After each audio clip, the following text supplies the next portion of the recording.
இந்த 10 ஆண்டுகளில் பாஜக அரசு என்ன செய்தது என்று ஏன் அவரால் பட்டியலிட முடியவில்லை? வேலை வாய்ப்பு தருவோம் என்று சொன்னாரே, ஆண்டுக்கு 2 கோடி பேர். அப்படி என்றால் 10 ஆண்டுகளில் 20 கோடி பேருக்கு வேலை வாய்ப்பு தந்திருக்க வேண்டுமே. அதை பற்றி என்றைக்காவது வாய் திறந்தாரா? அயல் நாடுகளில் பதுக்கப்பட்டிருக்கிற கருப்பு பணத்தை எல்லாம் மீட்டு வந்து உங்கள் வங்கி கணக்கிலே தலா 15 லட்சம் நான் டெபாசிட் செய்வேன் என்று சொன்னாரே, அதை பற்றி என்றைக்காவது வாய் திறந்திருக்கிறாரா? சமூக நல்லிணக்கத்தை பற்றி என்றைக்காவது பேசியிருக்கிறாரா? சமூக நீதியை பற்றி என்றைக்காவது பேசியிருக்கிறாரா? பெண்களுக்கு நாங்கள் 50 விழுக்காடு இடஒதுக்கீடு தருவோம் பிஜேபி சொல்லுமா? இந்திய ஒன்றிய அரசு பணிகளில் பெண்களுக்கு 50 விழுக்காடு தருவோம் என்று காங்கிரஸ் தேர்தல் அறிக்கையில் சொல்லப்பட்டிருக்கிறது.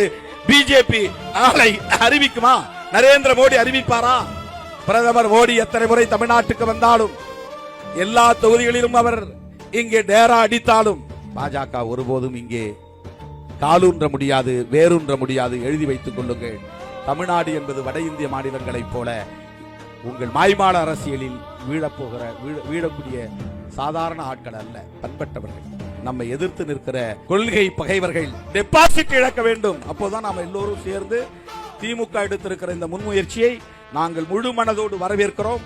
பாசிச பாஜக அரசை தூக்கி எறிய வேண்டும் என்பதிலே நாங்கள் முழுமையாக உடன்படுகிறோம் என்று சொல்ல வேண்டுமானால் எதிரிகள் எதிர்த்து நிற்கிற வேட்பாளர்கள் டெபாசிட் இழக்க வேண்டும். அதற்கேற்ப நீங்கள் பணியாற்ற வேண்டும். உதயசூரியன் சின்னத்திலே வாக்களிக்க வேண்டும்.